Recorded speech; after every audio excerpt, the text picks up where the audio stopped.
Hello, everyone. How are you all doing? Welcome to Clarity Thursday with P Mo. Drums roll. How are you doing? Hello, hello. How is it at your end? Where are you joining in from? Is it cold? Is it raining? Is it snowing? Is it windy? Is it sunny? The sun is out where I am, and I'm so excited because I hear it's going to be about 16 degrees today. Yippee! Finally! Winter is castle lane. You understand? Winter is carrying its load and it's going. And I can't wait. I can't wait. Hello, my people. How are you doing? It's such a joy to be in your space today. Thank you for allowing me. Thank you for allowing me into your space. I mean, that is the power of technology. That I'm here in Leicester in my small space, and I'm right there with you wherever you are joining in from. Hello, my name is Maureen Oshumakinde, and I am your clarity coach. And this is Clarity Thursday, like clockwork every Thursday, 12 noon, except I am not available, but most times I am. By the grace of God, I will be here sharing with you a few things that I feel people need clarity on. Yes, last week we started a very interesting conversation that got quite a number of attention, and I realized that a number of people either are in that situation or probably they're in that season of their lives, and they sort of, need clarity, and, if you missed last week, it's still right there on my page. We tagged it the waiting season, managing your waiting season. And I feel like it's something we don't often talk a lot about, particularly within the Christendom. We often just, wait through that season without a lot of clarity on why. Why exactly do we as Christians have to go through a waiting season? And trust me, waiting season isn't peculiar only to Christians. It's to anybody, any human being. I mean, most people will share with you that they've been through their own waiting season, the best way that they could, describe it or define it. And it's almost imperative that anybody would have to go through a waiting season at some point in time or the other. And so today I'm taking it a step further, and I want to just share with us the difference between a waiting season and feeling stuck. So sometimes people are actually stuck and they interpret it to mean a waiting season. And sometimes people are in a waiting season and they interpret it to mean stuck. So you get the gist. So this is a good time to share the link. Go tag your sisters, go tag your brothers, go tag your friends. Tell them Pimo is live and we are about to dive in. Let me know that you're with me. Say a hello, a hi, a thumbs up, a wave. Something. Let me just know that I'm not talking to myself. I know I'm not talking to myself. But anyway, let me know that I am not talking to myself. Let me know that you're joining me and you are looking forward to an interesting conversation. So someone is wondering and saying, what has waiting season got to do with clarity coaching? Oh, it has a lot to do. Hi, Dara. I see you. Hi, Odun. I see you. Thank you for joining. Please send the link, share the link with a friend. You never know. This might just be it. It might just be the word that they've been waiting for or something that they need to hear. So, someone is saying or thinking, what has clarity coaching got to do with waiting? It has a lot to do with it, trust me. It's funny that I sit across people in my coaching room, counseling room, as you want to call it, and oftentimes people are feeling confused, feeling disappointed, feeling depressed, distressed, all the D's. And what is actually happening is a misinterpretation of their season. That's just it. It's a misinterpretation. And I feel like once we are able to get a hang, to get an understanding, to get some kind of clarity regarding a waiting season, then we interpret it rightly. The emotions, that we exhibit are managed better. So most times it's because we don't understand that season, so we don't interpret it accurately. And then the result of that is our emotions are everywhere. It's like the body of a woman, and I'm happy that most men are coming to understand and they're making the effort to learn. Kudos to those guys. I'm cheering you up, particularly older men who are coming to understand what menopause is and what it does to a woman's body, and sometimes how hormones, can be here and there. And sometimes it's not that she just doesn't want to be in the mood. She's just not in the mood because her body isn't in the mood. And when I say in the mood now, clear your mind, I'm not talking about that. I'm just saying in the mood generally to be all hyper and excited, and all of that. So back to what I'm saying regarding a waiting season. Chantel, I see you. Thank you for joining.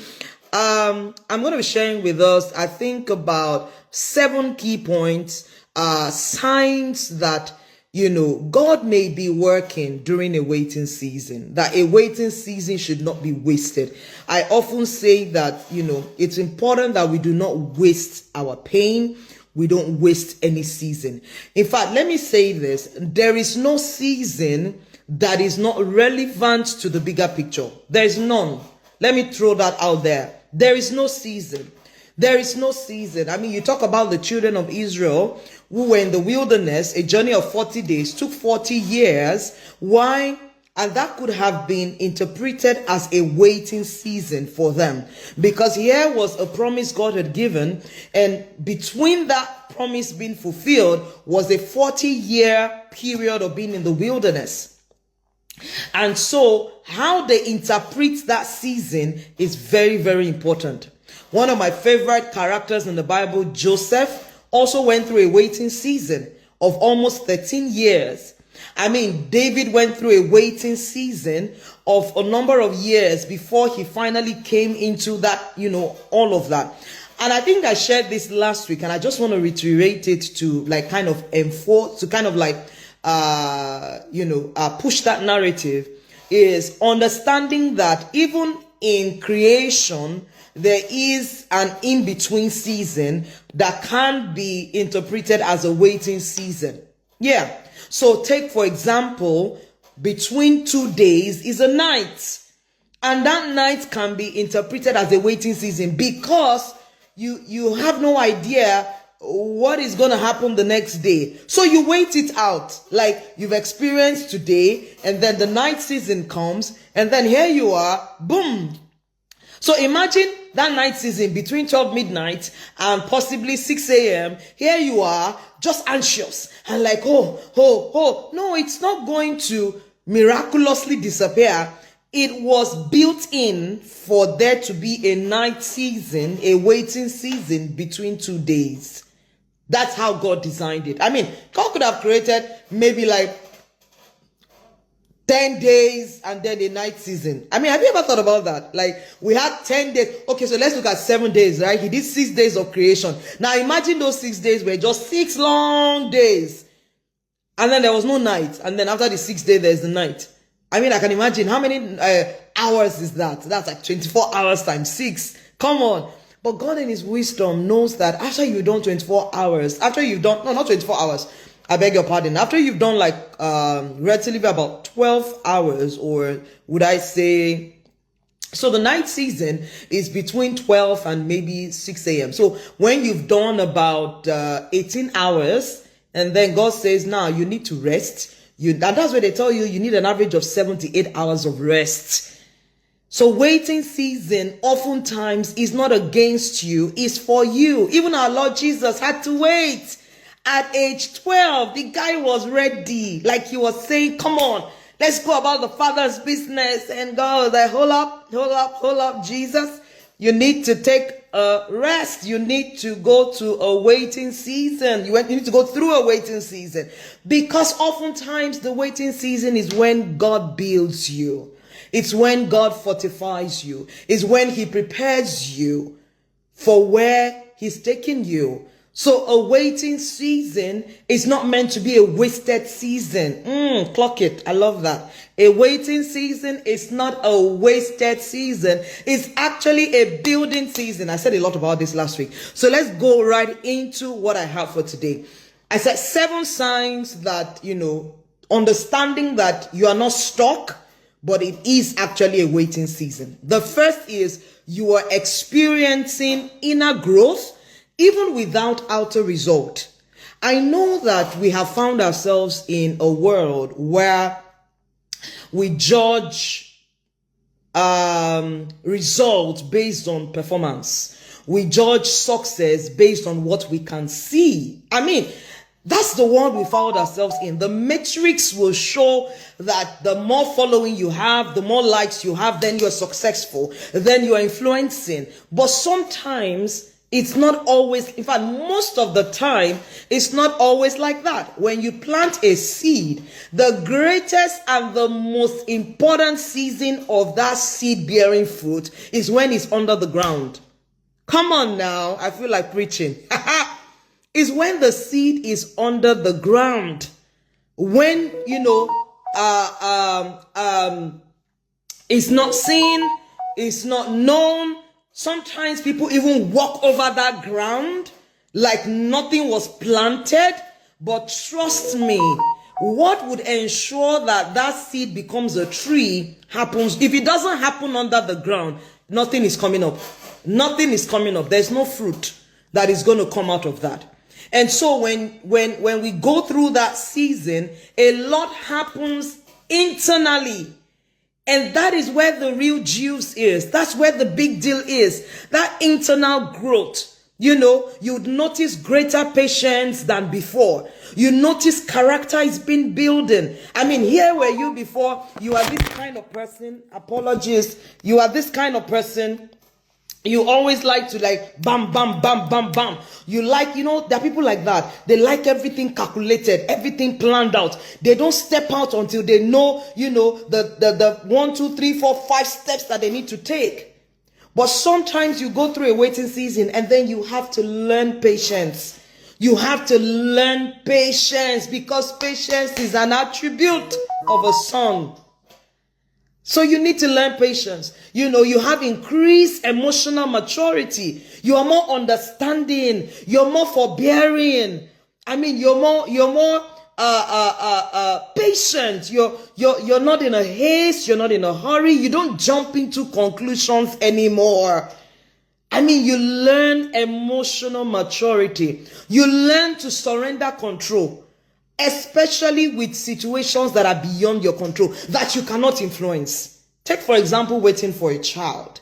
Take, for example, waiting to get married. No matter how much you desire it, you can't go and hijack one guy and say, come on, today you marry me. No. Yeah, some people have done that, indirectly. But it never resulted into anything good.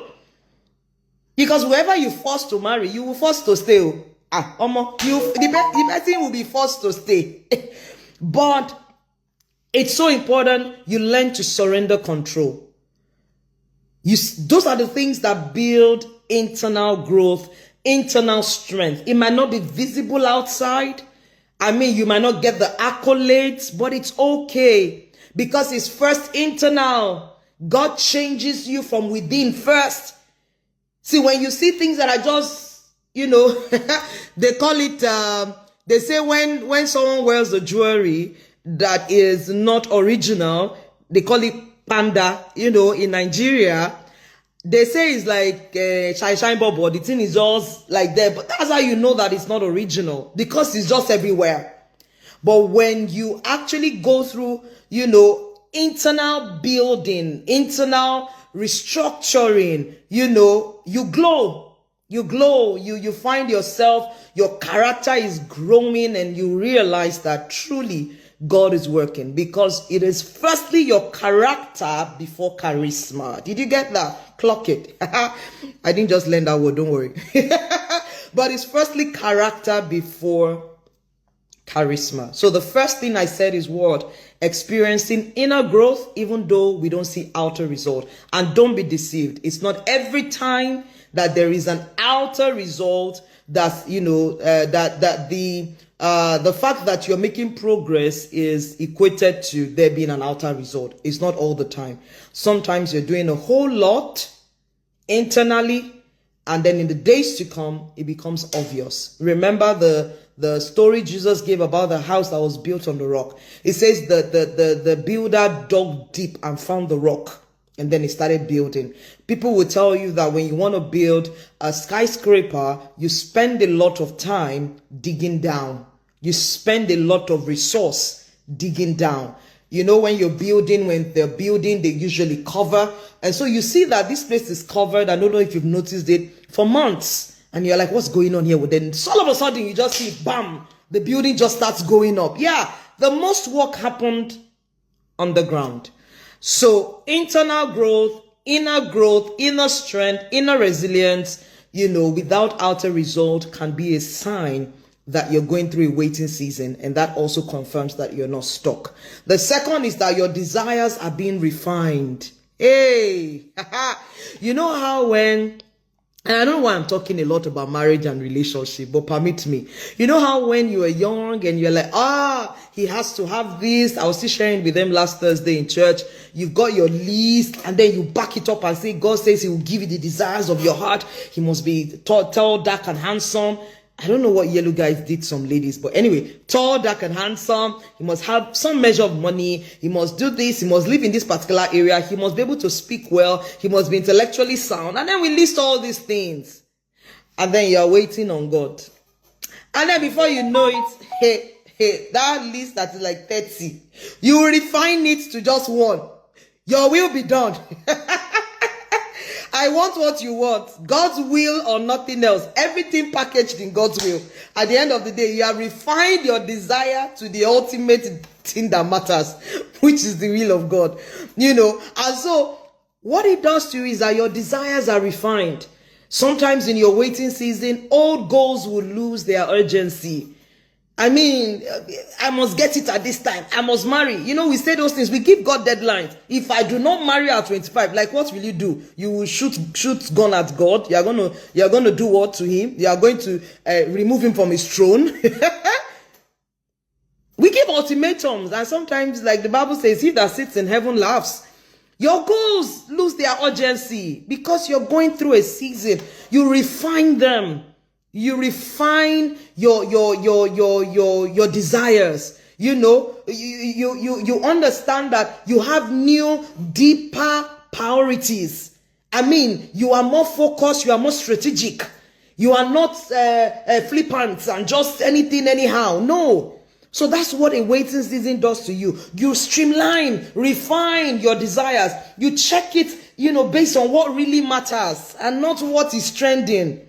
And what is expected. No, that's what a waiting season does to you. You begin wanting what aligns more with God's will. Remember I said that, you begin to want what God's will. It's no longer your 30 list. It's now, God, what do you want? What is your will? That is the only thing on my list, the will of God. So this will often shift you, from being self-driven. You're not self-driven, but you're purpose-driven. You're telling yourself it's not about me. It's not about my ambition. It's about God's agenda. It may feel confusing, but it is actually realignment. And that's what we want. That's what a waiting season does to you. The third thing quickly is that doors are closing that once seems right. That is a sign that a waiting season is not a season where you are stuck. God would close doors and is intentional. He says he's able to open and is able to shut. Sometimes some doors need to be shut because those doors, you have interpreted them to be shortcuts to where you think God is taking you to. And God is saying there are no shortcuts here. God is saying there are no shortcuts. There are no wuru to the answer. If you understand me, the Nigerians on the call. There's nothing like that. He's going to take you through process. You are not jumping classes. You're going to go through the class. And so sometimes the doors will shut. Those doors look okay. But God will say, no, it's not yet time. And sometimes he's not saying absolute no. He's just saying not yet.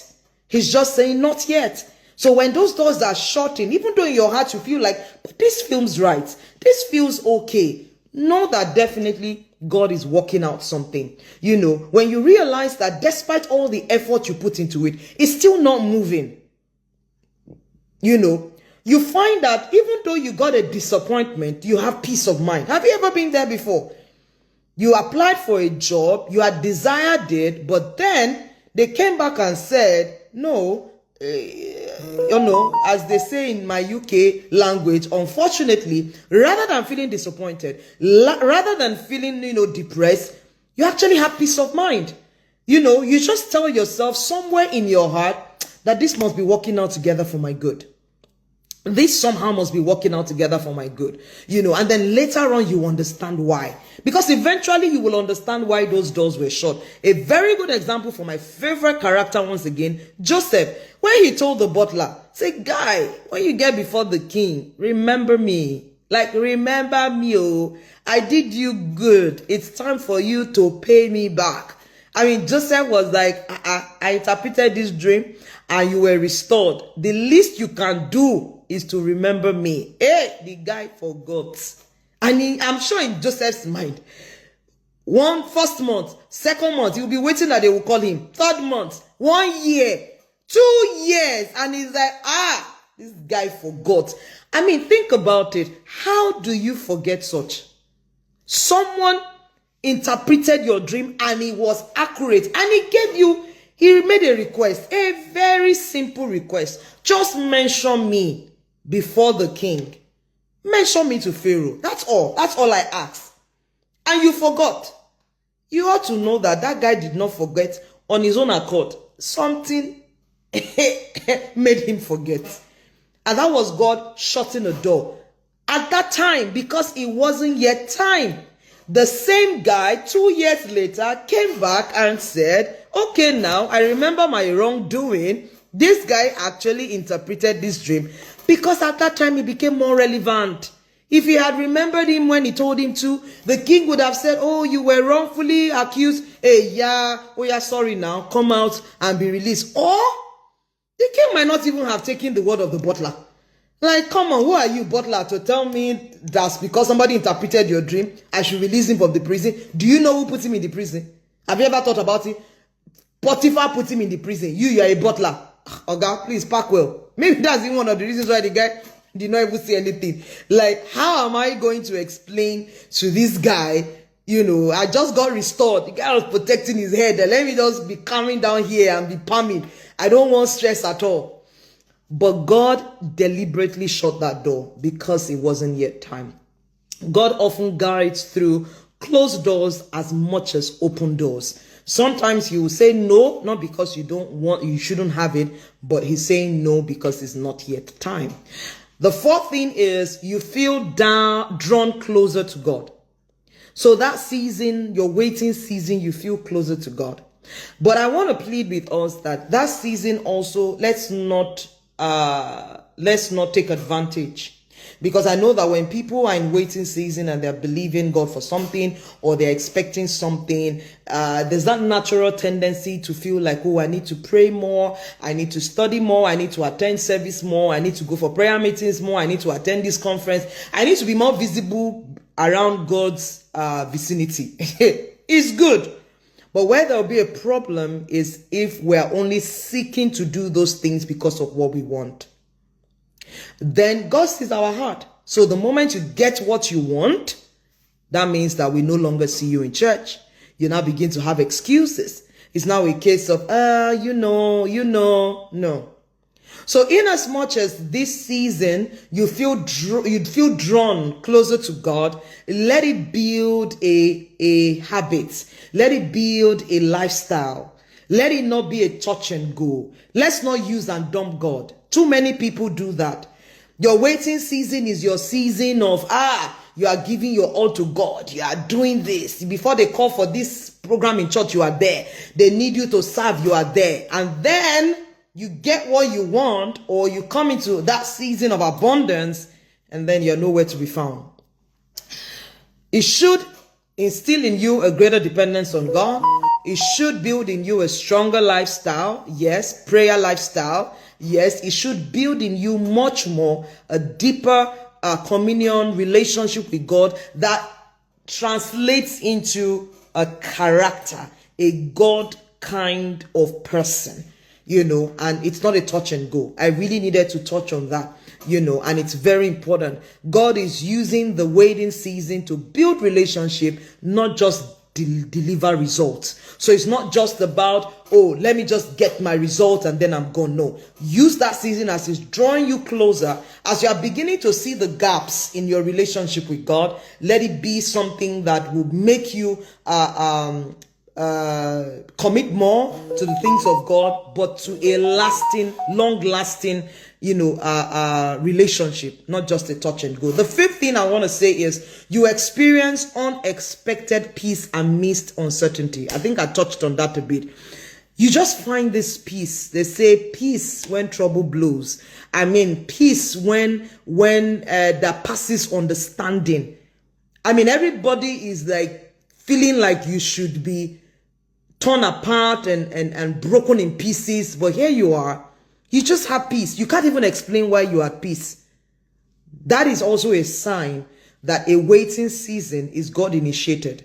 You find peace. It's very, very key. When God is working, many believers report, that they experience peace. The peace won't match the situation. It would come even, without answers. So people are even asking you, why are you doing this? And you don't exactly have the answer. Or they are asking you, do you know, and you don't, but you just know that you've got peace in your heart concerning that situation, concerning that thing that you want. That is a huge sign that God is working, something out, and it helps you to manage that season of the unknown. The sixth thing I want to talk about is you'll notice small, quiet progress. So I said it last week, your waiting season is not a stagnant season. It's not a season where, nothing is happening. It's not a pause. A lot is happening. A lot is very active. It's a very active season. Howbeit, it can be quiet progress. Not loud, not making noise, like we said at the beginning. It might not be visibly obvious, but you will notice. You would notice, why is this thing not staying? Behave yourself. You notice, small, quiet progress. You see, something that confirms to you that God is still with you on this. That little help that just shows up. That small support that comes when you least expected it. That casual check-in from someone. Someone that you were not expecting, someone you had not been in touch with for a while, and the person just buzzes you and says, oh, hi, how are you? You were on my mind. I just said I should check on you. That is a confirmation that even though you're going through a wait, how many of us experience that? A lot of us have experienced that a number of times. You're going through a season where you desperately need some sort of confirmation. And then there you are. Someone just from the blues sends you a, hello, how are you? I was just thinking about you and I'm praying for you. And you're like, wow, God is so mindful of me. Those small, quiet progress. It's not big. It's not overwhelming. It's not, outwardly obvious, but it's progress all the same. Helpful connections. God will just bring certain people into your radar that season and you're wondering, what's the purpose of this? Small opportunities will appear. They look small, but most times it's those small things that count. It's those small things that add up to becoming the big thing that you're looking for. And so that season is also a season to be discerning so that you don't despise those small little progress. So that you don't despise them and feel like because they are not like boom, then it's not it. It's actually it. It might come small. It might come in a small package, but it's very important. It can be subtle shifts, rather than the big breakthroughs. It might just be little turnings here and there. Be mindful, be discerning. Then the last one is you are being prepared for greater responsibility. Some people don't like that. Some people don't want to hear that. Like, come on, bigger responsibility, bawo. Like this one, I'm even handling. I'm still trying to manage myself. You're not telling me you're preparing me for bigger responsibility. How many of you did that thing at the beginning of the year where you're like, Lord, please, I don't want to be on the list of your soldiers for the year. I want to be a baby girl. I want to be a baby girl this year. But the honest truth is, God knows you more than you know yourself. There is definitely a plan for your life. And so he might be using that season to prepare you for something bigger. It was obvious in the life of Joseph. It was obvious in the life of Ruth. It was obvious in the life of David. It was obvious in the life of Esther. So sometimes, that season is a season preparing you for leadership, preparing you to be, for influence, preparing you for a calling that requires a level of maturity. And God knows that, he needs to still fortify you. So many things that God is still doing. I mean, here was Moses at age 40, thinking that he was ready. And God said, no, I still need 40 more years to fortify you. And 80 is the age where you're going to be ready. And so it is important that when God is preparing you, he's preparing you for something bigger than you can currently see. You're looking at yourself and you're judging yourself based on what you can see and what you feel, is within your capacity. And God is saying there's more, there's much more, but you need to be fortified. You need to be prepared. You need to come to that season where, you are ready for it. So in summary, honestly, when you find yourself experiencing inner growth, refined desires, closed doors with peace, deeper faith in God, deeper connection with God, quiet progress, these are strong signs that God is actively working behind the scenes. And you just want to embrace that. You want to embrace that. I want you to know that this is a sign that you are truly walking with God. And it's not that you are stuck or that nothing is happening. A whole lot is happening that season. And God is just forming you, getting you ready for that person that you are meant to be. So embrace your waiting season. Let God do his complete work. It says, let patient have his full work so that you can, abound in every good work. Let patience have his full work. It's important that you are a thorough breed. You're not half-baked, so that when you were launched out there, you're ready to take on the world. I hope that this has brought some measure of clarity for some people, and you understand that these things are working together for your good, and it's not against you, and it's a season that you should interpret rightly. Thank you for joining me today. I look forward to sharing something more with you next week, Thursday. I hope this few minutes I've spent with you has been helpful. As always, you can check my website, Maureen Oshumakinde.org. You can book in 30 minutes free session. Probably you just need to talk something through with someone to know whether you're making the right decision, or you just need to even understand, do I even need clarity in this area? Oftentimes we need clarity in so many areas of our lives, and it's important that, you talk to someone, and that's why I'm here. Yeah, that's why I'm here.